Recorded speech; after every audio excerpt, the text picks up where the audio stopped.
Run to rise Seva Bharathi Tamil Nadu நடத்தும் மாபெரும் விழிப்புணர்வு மாரத்தான். சமூகத்திற்கு மாற்றத்தை தரவாரீர். நாள் செப்டம்பர் 21, 2025. இடம் படூர் தையூர் பைபாஸ் சாலை, OMR, சென்னை. ரிப்போர்ட்ஸ் நோ நேயர்களுக்கு பணிவான வணக்கம். இன்றைய அரசியல் சார்ந்த நேர்காணலில் நம்மோடு பிரபல அரசியல் விமர்சகர் துக்ளக் வாசகர் குழுவினுடைய நிர்வாகி திரு TDS ரவி அவர்கள். வணக்கம். முதல்ல கேட்கணும்னு நினைக்கிறது, கமல்ஹாசன் பேசியிருக்காரு அவருடைய தொண்டர்கள் மத்தியில் நாம் தோற்கவில்லை, தோற்கடிக்கப்பட்டோம் அப்படின்னு சொல்லியிருக்காரு. முதல்ல யாராலங்கிறது முக்கியம் இல்லையா? எத்தனை தொகுதியில் நின்றார், யாரால தோற்கடிக்கப்பட்டார்? வானதி அம்மா 1700 2000 ஓட்டுலேயே வெற்றி பெற்றாங்க அப்படின்னு சொன்னால் தோற்கடிக்கப்பட்டாங்கன்னா யாரால் தோற்கடிக்கப்பட்டாங்கிறது தான் நான் இந்த இடத்துல முக்கியமான கேள்வி. அதை தவிர மற்றவங்களாம் ஏன் ஜெயிக்கல எல்லா இடத்துலையும்? சரி, எத்தனை வாக்கு சதவீதம் வாங்கினார்? 39 வாங்கிட்டேங்க, அந்த வாத்தியார் மட்டும் கரெக்டாக மார்க் போட்டிருந்தா நான் பாஸு அப்படின்னு சொல்லலாம். 15 வாங்கினேங்க, அந்த ஆள் எனக்கு பாஸ் போடலை அப்படின்னு சொன்னால் அது என்ன அர்த்தம் எனக்கு புரியல. ஆனால் புத்திசாலித்தனமாக ஒரு கருத்து சொல்லியிருந்தார். நீங்கள் ஏன் திமுக கூட்டணிக்கு போனீங்கன்னு கேட்டதுக்கு, திமுகவின் மூலம் திகாவின் மூலம் நீதி கட்சி, என் கட்சி பேரில் நீதி இருக்குது. சத்தியமாக இப்படி ஒரு அறிவாளித்தனமான ஒரு ஸ்டேட்மெண்ட்டை கமல் 2ஆம் கிளாஸில் படிக்கும்போது சின்ன குழந்தையாக இருந்தபோது கூட இப்படி வளர்க்க வேண்டாம். என் கட்சியின் பேரில் நீதி இருக்கிறது, நீதி கட்சியிலேருந்து தான் இவங்கெல்லாம் தொடங்கினாங்க. அப்படின்னா என்ன அர்த்தம்? இவங்கெல்லாம் நான் தொடங்கின அந்த கட்சிக்கு பின்னாடி வந்தாங்கன்னு அர்த்தமா? என்ன கணக்குன்னு எனக்கு புரியல. அல்லது அன்றைக்கே மக்கள் நீதி மையம் ராஜ்யசபா சீட்டுக்காக போய் ஸ்டாலின் காலிலையும் உதயநிதி காலிலையும் உடனோம்னு அன்றைக்கே எழுதி வச்சிட்டாங்களா? எனக்கு ஒன்றும் உலகத்திலே நடுநிலையான கட்சி நாம தான். ஆமாம், நடுவில் நடுவில் எங்கள் டிராஃபிக் போலீஸ் கூட நடுவில் தான் நிற்பார். அவர் ஏன்னா 4 பக்கமும் ஒழுங்குபடுத்துறதுக்காக நிற்பார். கமலஹாசனை பற்றி, SV சேகரை பற்றி பேசுவதற்கு கூச்சமாக இருக்குது. ஏன்னா SV சேகர் இன்னைக்கு காலையில் ஒரு பேட்டி கொடுத்துருக்காரு. அண்ணாமலை சுயநலவாதி, அண்ணாமலை இருக்கிற வரைக்கும் வெற்றி பெற முடியாது, ஸ்டாலின் என் கையை பிடிச்சி, கலைஞர் என் கையை பிடிச்சி பேசுவார், எங்கள் அப்பாவும் கையை பிடிச்சி தான் பேசுவார். என்ன பேட்டின்னு எனக்கு புரியல. இந்த ஆள் அதிமுகவுக்கு பண்ண துரோகம் பண்ணிட்டு திமுகவுக்கு போகிறாரு. ஓகே, ஆரம்பிரப்பனே போயிருக்கும்போது இவர் போனது ஒன்றும் பெரிய விஷயம் இல்லை, ஆனால் போயிருக்காரு. பிஜேபி ஜெயிக்காதுங்கிறாரு, என்னென்னோ கருத்துக்க சொல்லி இதை ஒரு பேட்டின்னு எடுத்து ஒருத்தன் போடுறான். அதான் எனக்கு ரொம்ப, அதுவும் பெரிய நியூஸ் சேனல் போடுறான், அதான் ரொம்ப கடுப்பாக இருக்குது. இவங்களாம் ஏன் பேசுகிறாங்கன்னே புரியல. அடிப்படையில் நாளைக்கு ஒரு 10 சீட்டு கேட்பாரு. கம்யூனிஸ்டுக்கே எவ்வளோ கொடுத்தாங்க, விசிகாக்கே எவ்வளோ கொடுத்தாங்க, இவருக்கு எவ்வளோ கொடுக்க போகிறாங்க? அதோட திமுக ஆனால் புத்திசாலி பார்த்தீங்களா? உங்கள் கட்சியில் நீ ஒரே ஒரு ஆள் தான், உன்னை தூக்கி கொண்டு போய் ராஜ்யசபாவில் வச்சிருந்தான் கிளம்பு, அதுங்கிறதோட மேட்டரை முடிச்சுட்டாங்க. என்னை பொறுத்த வரைக்கும் இந்த மாதிரி கேள்வி அவாய்ட் பண்ணிக்கிறது நல்லது. தமிழகத்தினுடைய துணை முதல்வர் உதயநிதி ஸ்டாலின் சொல்லியிருக்காரு, 77 கோடி முறை பெண்கள் பயணம் பண்ணியிருக்காங்க. 1.15 கோடி பெண்களுக்கு மாதம் 1000 ரூபாய் உரிமை தொகை கொடுக்குறோம், இதை இன்னும் இரட்டிப்பாக்க புதிய அப்ளிகேஷன் வாங்கலாம் முயற்சி பண்ணுறோம் அப்படின்னு பேசிட்டு. இப்போ இந்த நகை கடையிலெல்லாம் சொல்லுவாங்க கார் பார்க்கிங் இருக்கிறது அப்படின்னு சொல்லுவான். கார் பார்க்கிங் எதுக்கு இருக்குது? உங்கள் கடைக்கு வரணும்னா நீ பார்க்கிங் கொடுத்தினா தான் உங்கள் கடைக்கு வருவாங்க. அதுக்காக நீ கார் பார்க்கிங் இருக்குங்கிறதுக்காக எவனாவது நகையை வாங்குவானா?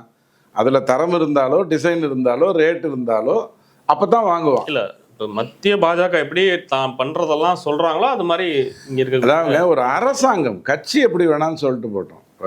மோடி சொல்கிறாருன்னு சொன்னால் 2 ஸ்லாபில் நான் GST கொண்டு வந்தேன், அதுக்கு முன்னாடி 4 ஸ்லாப் வச்சுருந்தேன், அதுக்கு முன்னாடி 16 வரிகளை ஒருங்கிணைத்து GSTங்கிறத நான் கொண்டு வந்தேன். காங்கிரஸ் தான் GST கொண்டு வந்தது, ஆனால் அதை அமுல்படுத்தியது இவங்க தான். காங்கிரஸ் அமுல்படுத்துறதுக்கு தயங்கும். கேஸ் மானியம் கொண்டு வந்தது காங்கிரஸ் தான், ஆனால் அதை அமுல்படுத்துறதுக்கு தயங்கிச்சு, கடன் வாங்கி பண்ணிச்சு. இன்றைக்கி மானியம் கடன் வாங்கி கொடுக்கப்படலை. இப்படிலாம் இருக்குது. இதுக்கு நடுவில் நம்ம சிதம்பரம் வேற இப்போ 2 டேக்ஸ் கொடுத்துருக்கீங்களே, இது அப்போவே கொடுத்துருக்கலாமே அப்படிங்கிறாரு. எனக்கு புரியல. இப்போ போய் MCOM பாஸ் பண்ணியே 15 வருஷத்துக்கு முன்னாடியே பாஸ் பண்ணியிருக்க முடியுமே அப்படின்னு. நான் 15 வருஷத்துக்கு முன்னாடி நான் 5ஆம் கிளாஸ் படிச்சுட்டு இருந்தேன், எப்படி நான் MCOM பாஸ் பண்ணுவேன்?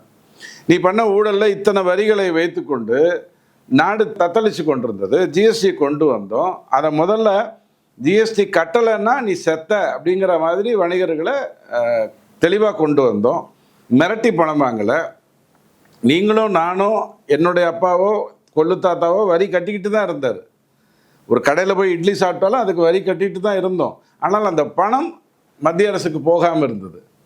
இப்போ மத்திய அரசுக்கு போகாமல் இருக்கிறதுக்கு வாய்ப்பு இல்லை. ஸோ அன்றைக்கும் நாம் இதே பணம் தான் கட்டணும், இன்றைக்கி இதே பணம் தான் கட்டணும். இப்போ வந்து மத்திய அரசுக்கு போகுது, கலெக்ட் ஆன உடனே அவங்க வந்து 2 ரேட்டுக்கு கொண்டு வராங்க, நாளைக்கு 1 ரேட்டுக்கு கொண்டு வருவாங்க. 5%, சுகபோகிகளுக்கு மட்டும் 40%ன்னு இருக்கும். சிகரெட்லேருந்து எல்லாமே, கார்லேருந்து எல்லாமே சுகபோகிகளுக்கு 40%ன்னு இருக்கும், மற்றது 5%ன்னு கொண்டு வருவாங்க.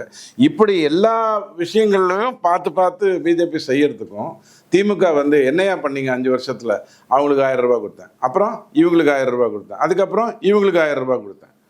சார், முஸ்லீம் பசங்கங்கிற ஒரே காரணத்திற்காக கிளாஸ் 1லேருந்து கிளாஸ் 8 வரைக்கும் மாதம் 1000 ரூபாய். எங்கே படிக்க போகிறாங்க அவங்க? மதராசாவில் தான் படிக்க போகிறாங்க. மத ரீதியாக இப்படி கொடுக்குறே, உனக்கு வெக்கமா இல்லை? எனக்கு கொடுன்னு நான் கேட்கல, நீ இந்துக்களுக்கு கொடுன்னு நான் கேட்கல. இஸ்லாத்து ஒரு நல்ல மதம், அது ஒரு நல்ல மார்க்கம், நான் வேண்டான்னு சொல்ல. பட் ஏன் முஸ்லீம் பசங்களுக்கு மட்டும் 1000 ரூபான்னு கொடுக்குற? அவங்க படிப்பறிவு இல்லாமல் இருந்தாங்களா? அப்படி படிப்பறிவு இல்லாமல் இருந்தால் அதுக்கு யார் காரணம்? சச்சார் கமிட்டி இவங்க மத்திய அரசில், திமுக மத்திய அரசில் இருக்கும்போது தானே சச்சார் கமிட்டி அமைக்கப்பட்டது. அப்போவே சொன்னாங்கல்ல, இவங்க அமுல்படுத்தியிருக்கலாம்ல, பண்ணலையே. பிச்சைக்காரங்களாக்குறீங்க. கருணாநிதி ஐயா பாஷையில் சொல்கிறேன், தட்டேந்த வைக்கிறார் எம்ஜிஆர்னு சத்துணவு போட்டதுக்கு கருணாநிதி ஐயா சொல்லியிருக்காரு. தட்டேந்த வை சிறுபான்மையினருக்கு சப்போர்ட் பண்ணுறது நியாயம் இல்லைங்க. அது என்ன காரணத்துக்காக? 60 வருடமாக நீங்கள் அவங்கள நல்ல நிலைமைக்கு கொண்டு வரல, அவங்கள வெறும் வாக்கு வங்கி எண்ணிக்கைகளாக பார்த்தீங்க, மனிதர்களாக கூட பார்க்கல, அவங்கள எண்ணிக்கைகளாக பார்த்தீங்க. இவங்ககிட்ட 12% ஓட்டு இருக்குது, 5% ஓட்டு இருக்குன்னு எண்ணிக்கைகளாக பார்த்தீங்க. நீங்கள் தான் ஆட்சி செய்கிறீங்க 50 வருடங்களாக. ஓகே, 34 வருடம் உங்களை வீட்டில் உட்கார வச்சுட்டாங்க எம்ஜிஆர் அவர்கள், 24 வருடம் வீட்டில் உட்கார வச்சுட்டாங்க எம்ஜிஆர் அவர்களும் ஜெயலலிதா அவர்களும், அது வேற விஷயம். நீங்கள் தான் ஆட்சி பண்ணீங்க. அப்போ அவங்கள கொண்டு வராமல் விட்டுட்டு இன்றைக்கி போய் 1ஆம் கிளாஸ்லேருந்து 8ஆம் கிளாஸுக்கு எப்படி சார் 1000 ரூபாய் செலவாகும் ஒரு மாதத்துக்கு? யோசிச்சு பாருங்கள். கல்வி இலவசம் தானே, மதராசாக்களும் கல்வி இலவசம் தானே, அதில் ஒன்றும் மாற்றுக்கிறது இல்லையா தமிழ்நாட்டில்? அப்போ எதுக்கு இந்த 1000 ரூபாய் சன்ஷைன் ஸ்கூலில் சேர்றதுக்கா? 1000 ரூபாய் வச்சுட்டு சன்ஷைன் ஸ்கூலில் எப்படி சேர முடியும்? சிறுபான்மையினர் பார்க்குறீங்க, மாணவராக பாருங்க, அதுக்கு போய் சேர. நீங்கள் குறிப்பிட்ட ஒரு ஆளுன்னு தானே சொல்கிறீங்க. எல்லா கிளாஸ் 1லேருந்து 8ன்னு நீங்கள் சொல்லிட்டீங்கன்னா நான் மாணவராக பார்த்துருப்பேன். நீங்கள் குறிப்பிட்ட மதம் சார்ந்த அப்படிங்கிற அடிப்படையில் கொண்டு வரீங்க. இதெல்லாம் ஒரு அரசு செய்கிற வேலையா?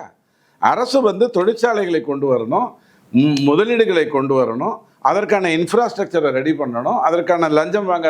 இப்போ கைடன்ஸுக்கு போனீங்கன்னா அவங்க ஒரு லிஸ்ட்டு கொடுப்பாங்க, சார் எந்தெந்த இடத்துலலாம் உங்களுக்கு நிலம் வேணும், இந்த இடத்துல நிலம் வேணும் சார், இது பத்திரம் பதிவு பண்ணுறதுக்கு 240 ரூபா ஒரு ஸ்கொயர் ஃபீட்டுக்கு ஆகும், ஒரு ஸ்கொயர் ஃபீட்டுக்கு 240 ரூபா. இதை கொண்டு போய் டிடிசிபியில் அப்ரூவல் வாங்கணும்னா ஒரு ஸ்கொயர் ஃபீட்டுக்கு 15 ரூபா. இப்படி நீங்கள் ஒரு சிஸ்டம் வச்சுருந்தீங்கன்னா எப்படி உருப்படும்? அப்போ முதலீடுகள் வரலை, என்ன சொல்கிறது, வேலை வாய்ப்பு அதிகமாகலை, பிச்சை போடுறீங்க உட்காந்துக்கிட்டு கேவலமாக. மத்தியிலும் கூட சிறுபான்மையினருக்கான இந்த மாதிரியான சலுகை 2,50,000க்கு கம்மியாக வருமானம் இருக்கக்கூடிய குடும்பங்களுக்கு மட்டும் தான் மத்திய பிரதேசில், மகாராஷ்டிராவில் எல்லா இடத்துலையும் கொடுக்கப்படுகிறது. இங்கே அப்படி கிடையாது. வாக்கு போடுறவனுக்கெல்லாம் கொடுக்குறான், ஓடிபி நம்பர் சொன்னவங்களுக்கெல்லாம் கொடுக்குறாங்க. அதுதான் தப்பு. தமிழ்நாட்டில் 2.5 லட்சத்துக்கு கம்மியாக வருமானம் இருக்கக்கூடிய குடும்பங்கள் எனக்கு தெரிஞ்சு 55 லட்சம் குடும்பங்கள் தான். அதுக்கு மேலே இருந்தால் அதுக்காகவும் வைக்கப்பட வேண்டியது நீங்கள் தான். உதாரணத்துக்கு சொல்கிறேன், 55 லட்சம் குடும்பங்கள் தான் 2.5 லட்சத்துக்கு கம்மியாக வருமானம் ஈட்டுது.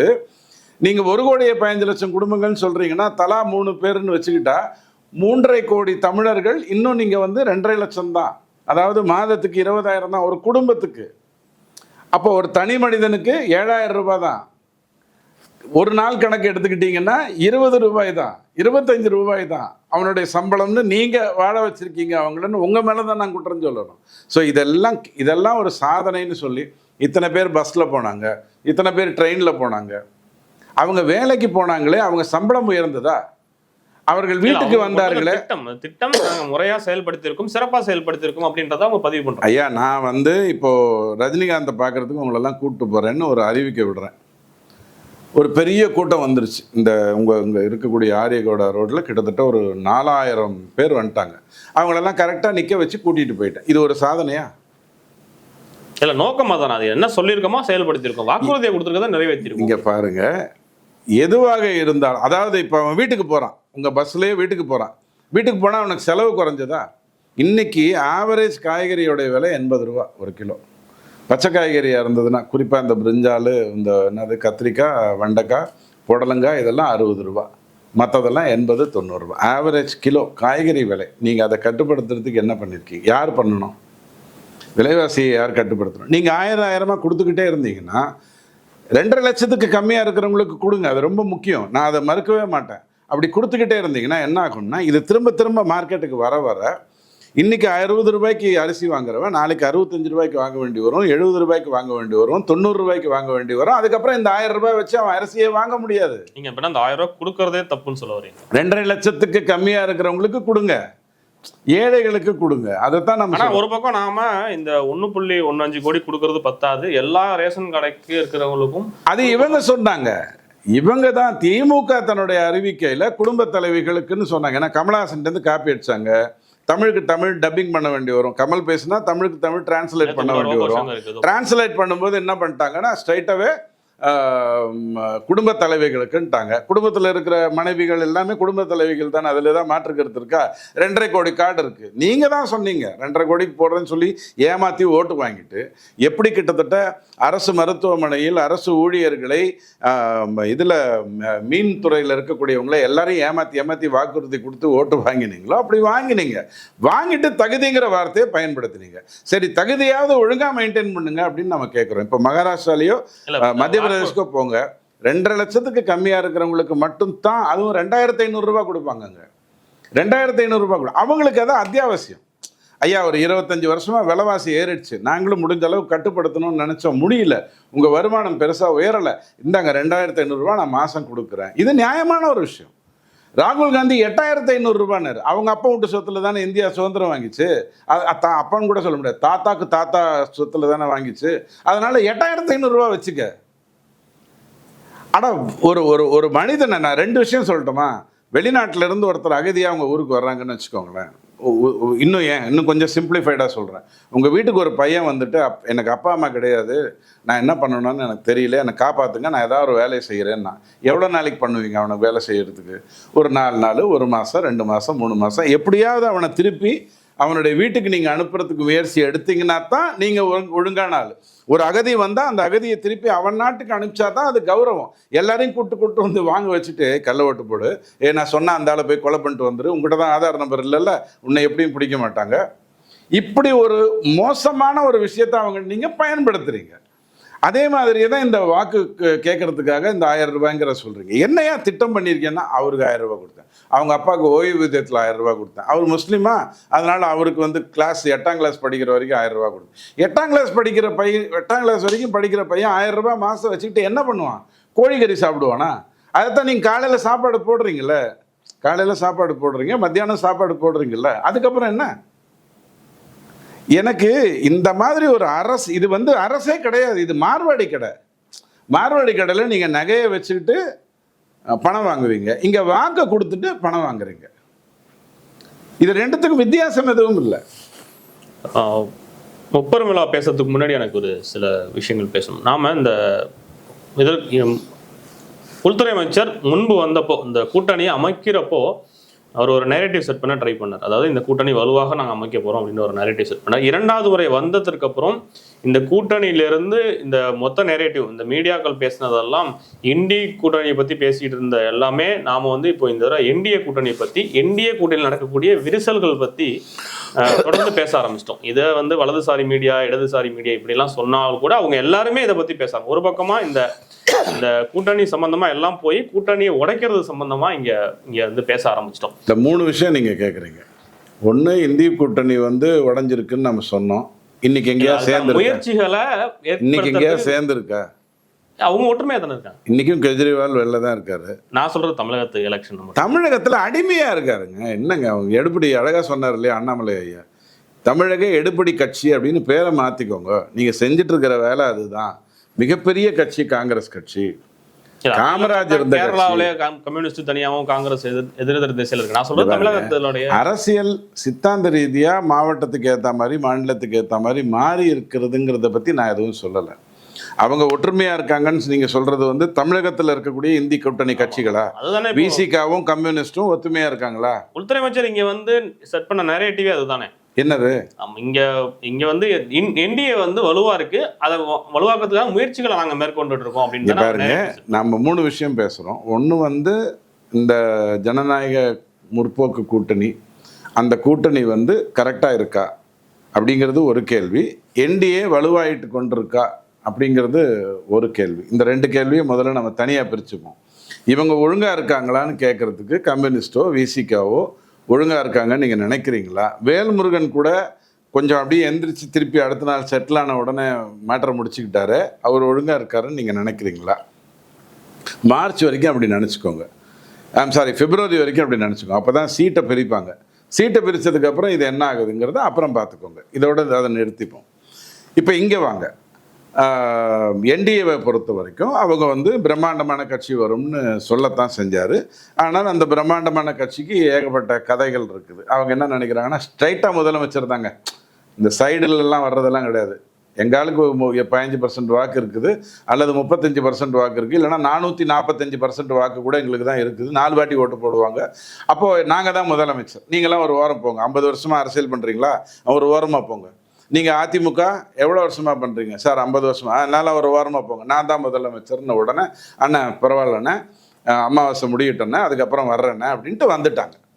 ஸோ அதோட அந்த மேட்ரு முடிஞ்சிச்சு. ஆனால் பிஜேபி அண்டு அதிமுகவுடைய கூட்டணி எங்கேயாவது சிரமங்கள் இருக்கான்னு கேட்டால், அந்த பிரிவினை ஏற்படுத்த நினைக்கிறது யாரு அப்படின்னா, முதல்ல என்ன சொன்னாங்க, அண்டர் கரண்ட்ல இருக்கு, இவங்க 2 பேருமே கள்ள கூட்டணி அப்படின்னு சொன்னாங்க. பிரிந்த போது கள்ள கூட்டணின்னாங்க, சேர்ந்ததுக்கு அப்புறம் தொண்டர் ஒற்றுமை இல்லைன்னாங்க.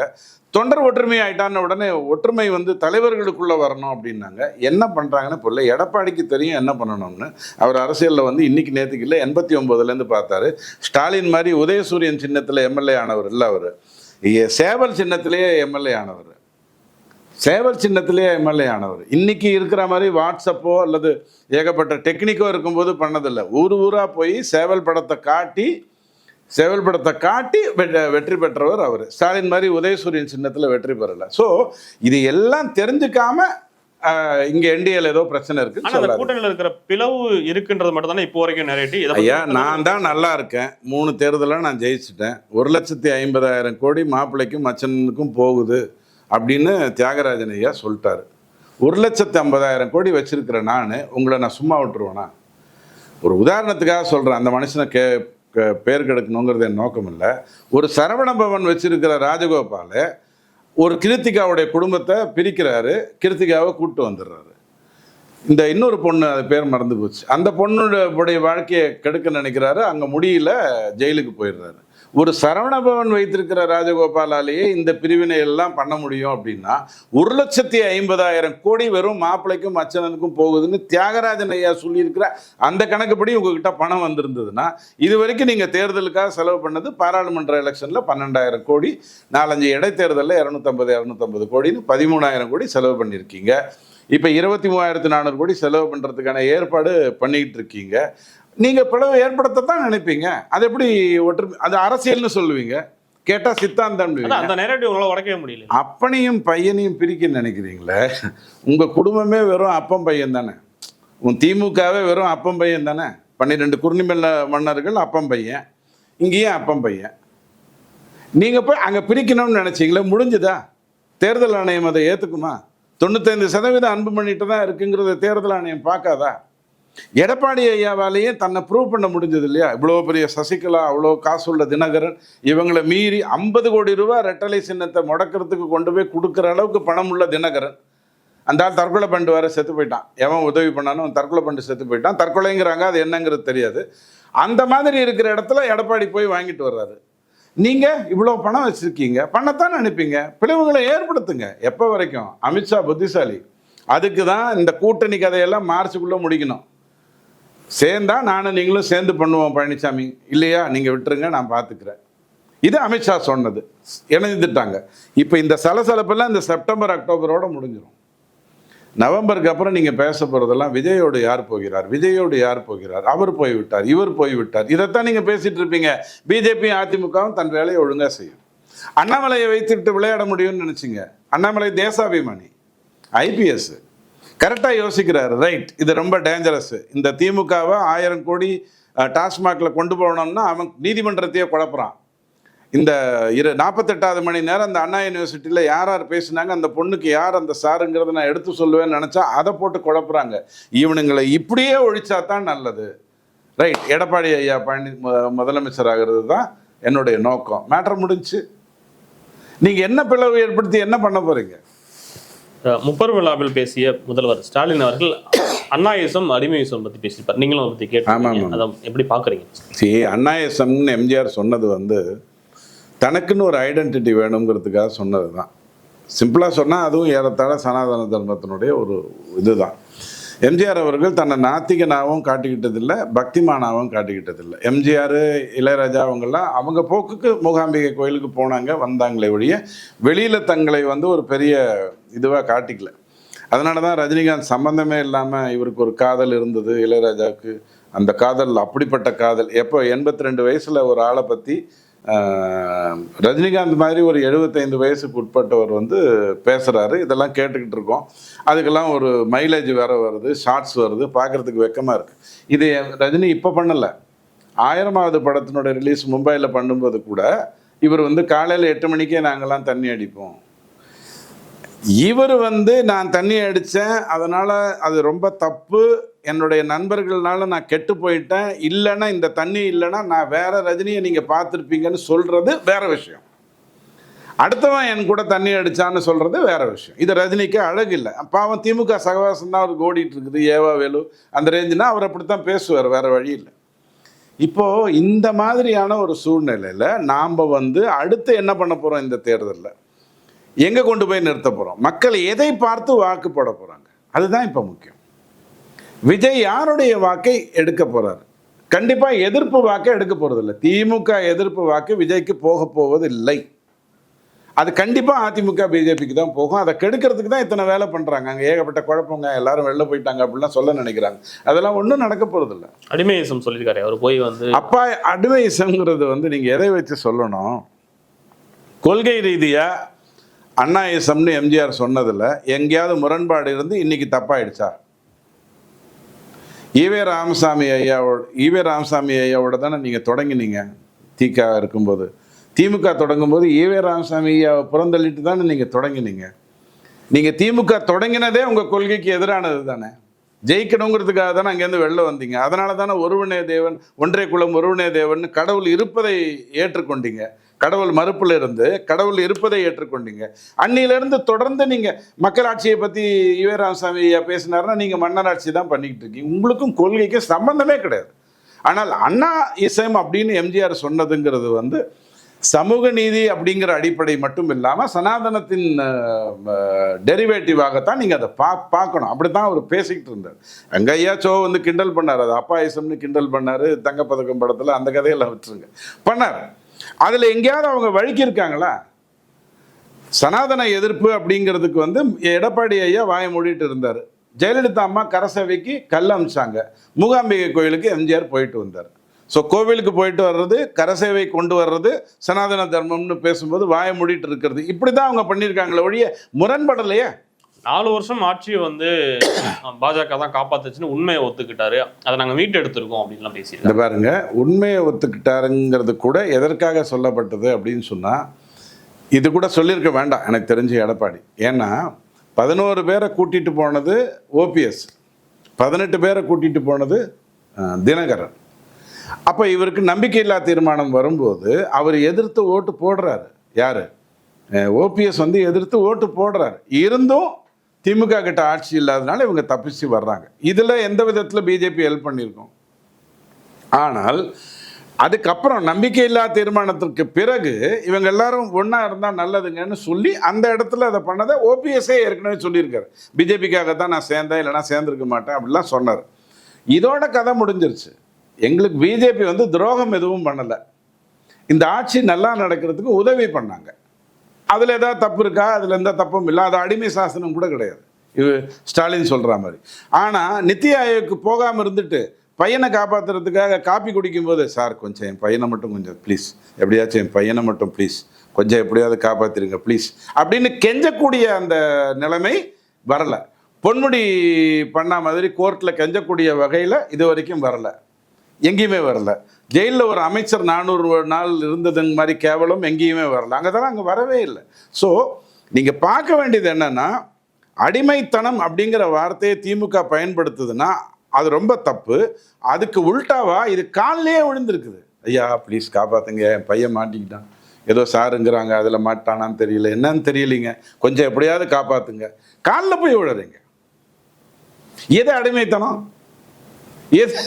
அதாவது கொள்கை மாற்றம் அப்படிங்கிறதுல எங்கேயாவது அதிமுக வழிக்கு இருக்கான்னு சொல்லுங்க. வாக்கு வாங்கி அரசியலை அதிமுக பண்ணியிருக்கு, நான் குற்றச்சாட்டு சொல்லுவேன். பிஜேபி மாதிரி வாக்கு வாங்கி அரசியலுக்கு பின்னாடி போகாத கட்சி எங்கேயுமே கிடையாது. பிஜேபி என்னைக்குமே வாக்கு வாங்கிக்குள்ள போகவே போகாது. ஏதாவது செஞ்சுட்டு அதுக்காக வாக்கு போடுங்க ஐயா, ப்ளீஸ் வாக்கு போடுங்க ஐயா அப்படின்னு கேட்குற கேவலமான நிலையே கிடையாது. ஆனால் இதை நான் பண்ணியிருக்கேன் அப்படின்னு சொல்லி அதே ஓட்டை வாங்குகின்ற ஒரு கட்சி. ஸோ இதெல்லாம் புரிந்து கொள்ளாமல் டெய்லி பேசிக்கிட்டு இருக்காங்க. அக்டோபருக்கு அப்புறம் டோட்டலாக எல்லாமே மாறிடும். இந்த டிஸ்கஷனு டோட்டலாக எல்லாரும் மாறிடும். மக்கள் ஒரு விஷயத்தை நல்லா புரிஞ்சுப்பாங்க. இந்த 1000 ரூபாய் கொடுக்குற கதையெல்லாம் என்கிட்ட பேசாது. 1000 ரூபாய் கொடுக்குறதுங்கிறது ஒரு ஏசி ரூம்குள்ளே போகிற மாதிரி. உள்ளே போன உடனே சில்லுன்னு இருக்கும். 15 நிமிஷம் கழித்து வேர்த்து கொட்டாது, ஆனால் உங்களுக்கு ஒன்றும் பெரிய வித்தியாசம் தெரியாது. திருப்பி வந்த 5வது நிமிடம் வேர்த்து கொட்டும். இவ்வளவு தான் அந்த 1000 ரூபாங்கிறது. ஒரு 3 மாதம் 4 மாதம் 5 மாதம் காப்பாற்று. அதுக்குள்ளே விலைவாசி உயரிடும். எல்லாரும் போய் ஒரு பொருளை வாங்கினா என்ன ஆகும்? விலைவாசி உயரும். விலைவாசி உயர்ந்த உடனே நீங்கள் வீட்டை விட்டு வெளில, ஏசி ரூம் விட்டு வெளில போன 5வது நிமிடம் உங்களுக்கு வேர்த்து கொட்டுற மாதிரி திருப்பி உங்கள் நிலைமை அதே நிலைமைக்கு தான் வரும். வணிகர்களுக்கு தான் கொழுத்த லாபம். இதை ஒரு பொருளாதார சீர்திருத்தம்னு திமுக பண்ணிட்டு இருக்கிறது, அதை மக்கள் ஆதரிப்பாங்கன்னு நினைக்கிறது கேவலத்தின் உச்சம். கருத்துக்களை பேர்ந்ததற்கு நன்றி சார்.